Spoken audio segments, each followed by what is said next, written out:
What do you think it is that the typical person who's watching or listening should know on the financial front, practically, for their own protection and incremental wisdom that they don't know? I mean, people aren't taught even the basics of how to think financially in our education system. And so maybe you could walk through what you regard as the basics of financial literacy on the practical front. Well, there's a lot there, but I think the most pertinent thing that people need to understand before they make any investments, really, particularly now, is inflation and the impact that inflation is going to have on the decisions that they make on their savings and their investment. Because inflation is probably a bigger threat now than it's ever been, and therefore it's a even bigger factor in determining everything that we do, and ultimately what the rewards are going to be, or the returns from your investments. And the reason I think that inflation is a bigger problem now than it's been in the past is because of the fiscal predicament that most of the major governments have, put themselves in.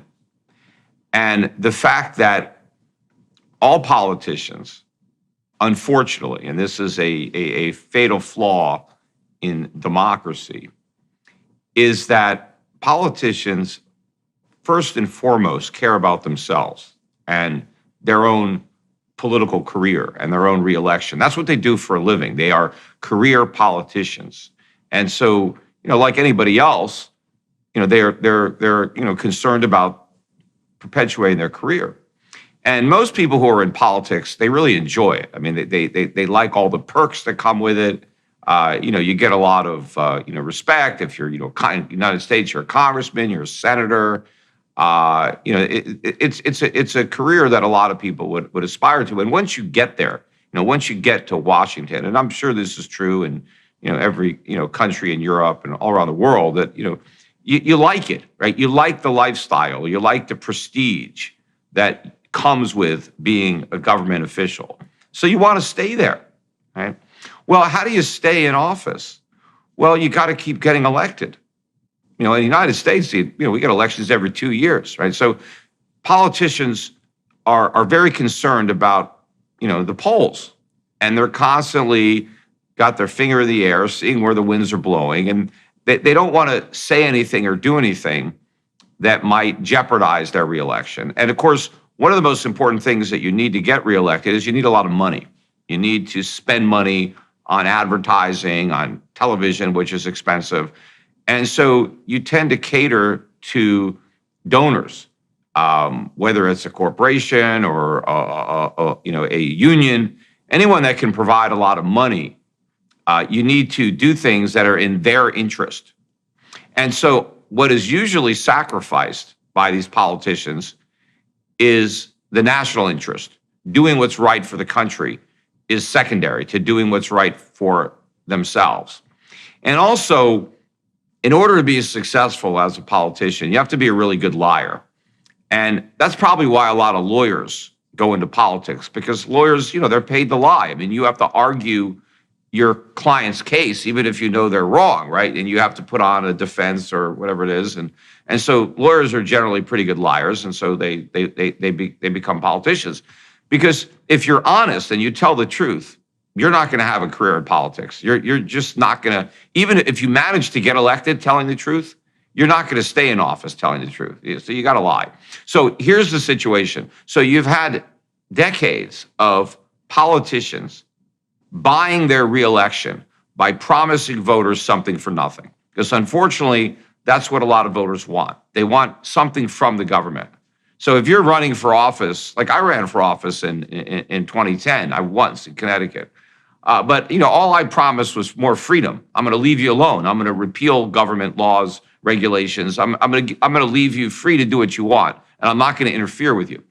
Some people like that message, but a lot of people, that's not what they want. They don't want to be free. They want to be taken care of. They want to know, what are you going to give me? What stuff am I going to get if I vote for you, right? What free stuff? And so, Yeah, well, that's attractive in the short term, especially if you're not paying attention, right? And lots of people don't pay that much attention to political discourse. And so if you offer something tangible and immediate, that's grips short-term attention, and that can be an effective strategy. And yeah, so, and if you, and so it's this proclivity to gift in this manner that drives inflation. Do you want to define inflation for Yeah, I will in a so they sec. know exactly what we're Yeah. talking about? Yeah. Yeah, I will. I'm getting there. But and it's even worse when it comes to trying to take away something. Like if you want to cut a program spending, that's even worse because once a voter has something, nobody wants to take it away. In fact, even some of the politicians, let's say Republicans in the United States that might have opposed certain government welfare type programs, when they started, once they're in place, even those people won't vote to take them away. That's how a danger it is. So the situation is you've had all these politicians who have promised so much stuff that the taxpayers can't deliver. And of course, when politicians want to give voters something, they don't want them to pay for it. So they want to spend money, but they don't want to raise taxes because governments don't have any money. They only have the money they take. They have to take money from the people in order to give money back to the people. And so if the government's taking your money, that you don't like. So with paper money, which unfortunately we have now fiat currency where governments don't need gold, real money, they could just create paper money out of thin air, right? They could just manufacture it digitally, and there it is. That enables governments to spend without collecting taxes. They run these large deficits, and they're able to print the difference and hand out that money so they can give people money without also taking the money away. And now they don't mind taking money away from rich people because, there's not as many of those, right? So they don't lose as many votes, although certain rich people can donate a lot to their campaigns, which often, prevents the taxes from getting too high. But inflation, right, you asked for the definition. Inflation is really just another tax because governments create inflation. And inflation is also probably one of the most misunderstood words in the English language, and deliberately so. I think governments around the world kind of led the campaign to redefine inflation. So if you go back to the origin of the word, and if you have a dictionary, even from the 1980s, a Webster's dictionary, you'll get the real definition of inflation. So inflation is an expansion of the money supply. That's all it is. Deflation is a contraction of the money supply. So if you even think about the word inflate is to expand, like a balloon. If you fill a balloon with air, it expands. So with inflation, what's being expanded is the money supply. And who expands the money supply? Governments. Or they do it generally now through a central bank, but it's the central banks of these governments that are expanding the money supply. Now, when you expand the money supply, you have more money. Well, if you have more money, but you don't have more stuff to buy, well, the price of everything goes up. That's just basic economic supply and demand. The more money there is, the less each individual monetary unit is worth. And now prices go up. Now, what governments have done is they've said, prices going up, that's inflation. No, it's not. That is the consequence of inflation because prices don't expand, prices go up and down as a result of inflation. Now, what happens is sometimes prices don't go up, but you still have inflation. And that's because without that inflation, prices would have gone down. And if prices don't go down because government creates inflation, that still represents a loss to the people because they lost the benefit of lower prices. Because in capitalism, the tendency of capitalism is to reduce prices. That's why it's so good, because you keep coming up with better ways of producing, more efficient ways, economies of scale. If you look at the CPI, for example, in the United States in 1800, and then you look at the same CPI in 1900, and they have the data, prices were cut in half. You had a 100-year period where you had deflation or, the money or prices falling for 100 years.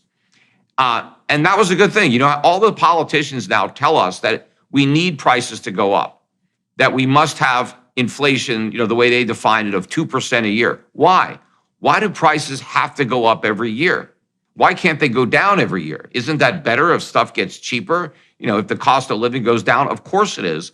But these politicians are trying to sell this lie to the public that rising prices are somehow necessary for prosperity, that if prices don't go up. Okay, so let me sum up what you've said. So the first thing you said that I think is worthy of note for people to remember is that the price of something is a function of the ratio of the money available to the goods available. And so if you make money twice as available, then things cost twice as much. And then you defined inflation. You defined inflation in that regard. You said inflation isn't prices going up. Inflation is the value of money going down. And so it isn't because things are becoming more expensive. It's because there's more money chasing the same amount or fewer items. Now, you could imagine an inflation in a particular sector that would emerge because that thing has become more scarce. But general inflation is a reflection of the inflation of the money supply. Right. And then you said, well, here's the, let me just finish the summary. You said there's drivers of that inflation of the money supply. And the basic driver is that because we have a fiat currency that isn't pegged to something permanent, let's say, like gold, and because politicians can create money by printing it, they're incentivized to do so because they can offer people who aren't paying much attention cheap gifts for nothing. And the fastest way to pay for that, because they don't want to raise taxes, is to increase the money supply.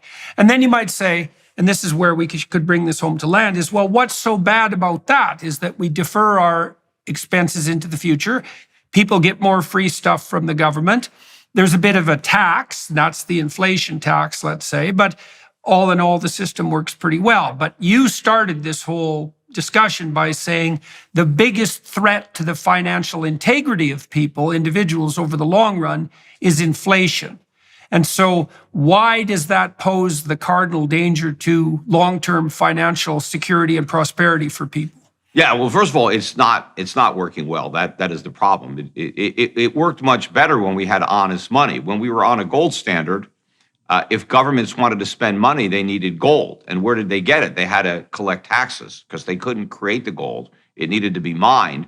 And so it was an honest system, and it was disciplined on politicians. Now, the politicians don't want to be disciplined any more than, teenagers want to chaperone at the prom, right? So, they want to do a lot of stuff that the chaperone won't allow. And so gold was keeping politicians in check.